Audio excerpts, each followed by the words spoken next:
Bom dia, sou o Dr. Renan Francisco Oliva, médico neurologista. Hoje trazendo mais um tema relativamente raro, visto em perícia também, que é a síndrome da dor complexa regional. Daí entraria na distrofia simpático-reflexa, né? O que é esse complicado termo? É porque ele surge muitas vezes quando há uma lesão nervosa de extremidades, por exemplo, nos braços, nas pernas, ou como uma sequela relacionada a fraturas do osso, porque os nervos, que são como se fossem fiações que comandam os movimentos e a sensibilidade dos membros, eles seguem um trajeto através sendo suportados pelos ossos maiores, né? Então, até eles se inserirem nos músculos. Essa entidade ela surge da seguinte maneira. Então, a partir do momento que o nervo ele é lesado, é como se fosse um galho de uma árvore. Então, o corpo ele tenta, a partir da origem do nervo, que seria o neurônio motor, ele tenta regenerar o nervo. Só que algumas vezes essa cicatrização, regeneração, ela acontece de uma maneira, entre aspas, atrapalhada.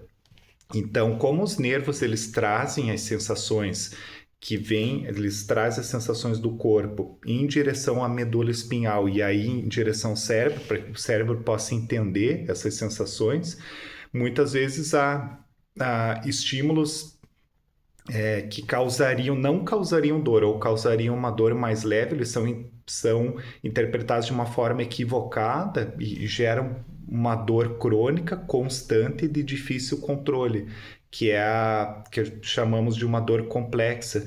E ainda nessa desregulação que acontece, há uma ativação do sistema nervoso autonômico. O que significa autonômico? Que é o sistema que está independente da nossa vontade, que controla a função, uma série de funções dos órgãos internos.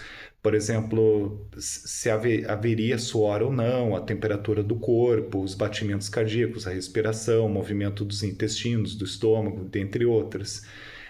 Uma das divisões desse sistema autonômico é o sistema simpático. Então, ele é um sistema motivado por adrenalina, que é uma substância que ela causa taquicardia, ela causa suor, ela causa medo, angústia,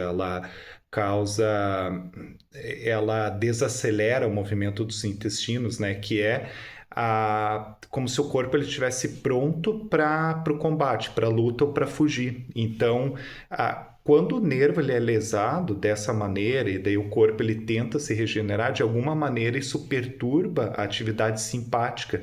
Então, é muito comum junto com essa dor, terem fenômenos do sistema simpático. Então, algumas vezes o membro ele pode ficar pálido ou arroxear, porque a adrenalina ela contrai, quer dizer, ela bloqueia o fluxo de sangue através dos vasos sanguíneos.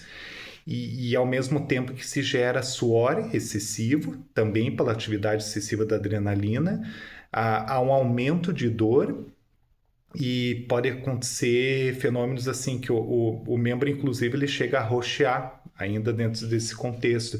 E é muito comum nessas situações, tanto por esses fenômenos, por causa de uma ativação repetida e excessiva do sistema simpático e por causa de uma dor crônica persistente